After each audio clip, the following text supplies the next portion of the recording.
Voici mon premier smartphone. Alors, il date de 2011, mais je n'ai jamais eu le cœur de m'en séparer. Et je ne suis pas le seul dans ce cas. On estime qu'environ 30 millions de téléphones portables dorment dans les tiroirs des Français. Et c'est bien dommage, c'est même du gâchis car ces téléphones, on pourrait les faire reconditionner ou au pire recycler. Donc pour celui-là, je vais essayer de me rattraper. Alors là, je suis aux ateliers du Bocage. C'est dans les Deux-Sèvres, ça se trouve ici. Et c'est un centre de reconditionnement de téléphones portables. Reconditionnement, ça veut dire qu'on les remet en état pour qu'ils puissent à nouveau fonctionner. Tous ces téléphones usagés sont obtenus par différents moyens.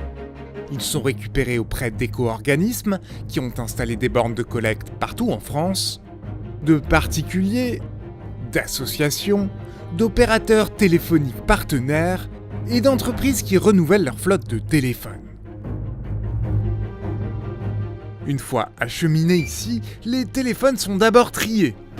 Et ça, c'est Claudine qui s'en occupe. Moi j'ai un vieil iPhone 4 qui vient de mes tiroirs. Est-ce que vous pouvez me dire s'il passe le test de reconditionnement?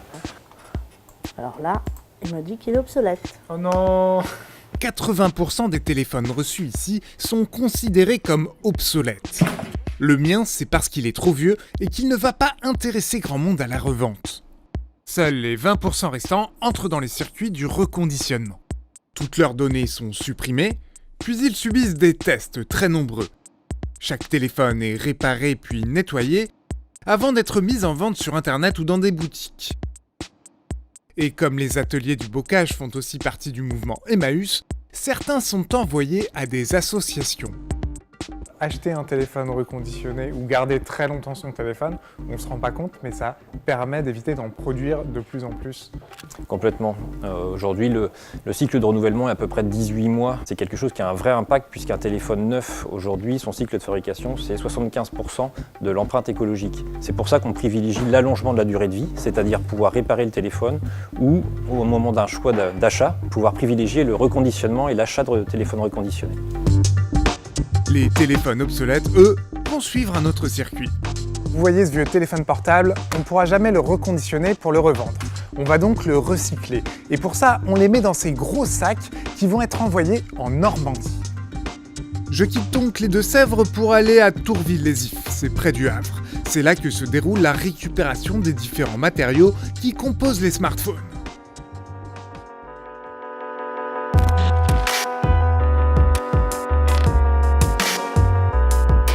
C'est dans ce genre d'entrepôt que se retrouvent les vieux objets électroniques, et notamment les smartphones. Alors ici, forcément, on trouve de tout, hein.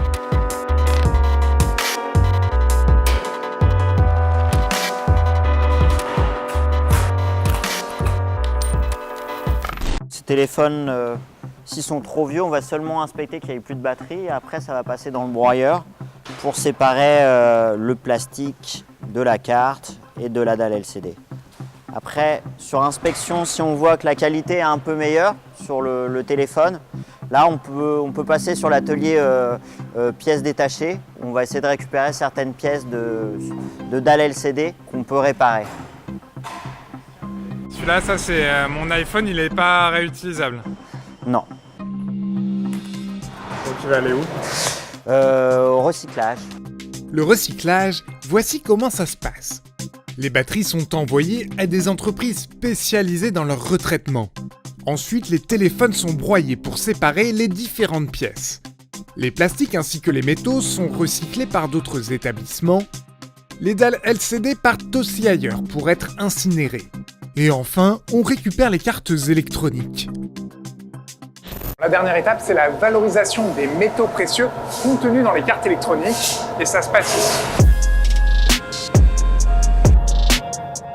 Or, argent, palladium, rhodium et platine sont les métaux précieux qui sont ici extraits des petites cartes vertes.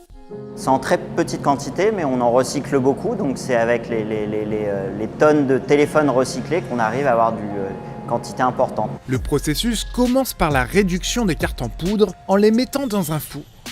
Après, extraire les différents métaux précieux nécessite des opérations de pyrométallurgie, c'est-à-dire de fondre des métaux, et des opérations d'affinage, comme dans ces bains où aujourd'hui c'est de l'argent que l'on purifie. Forcément, je résume, mais je vais vous montrer la dernière étape qui permet d'obtenir de l'argent pur à 99,99%. Alors derrière moi, ce sont des fours, hein. Il fait très très chaud, vous ne pouvez pas le sentir. On va filmer ça de loin.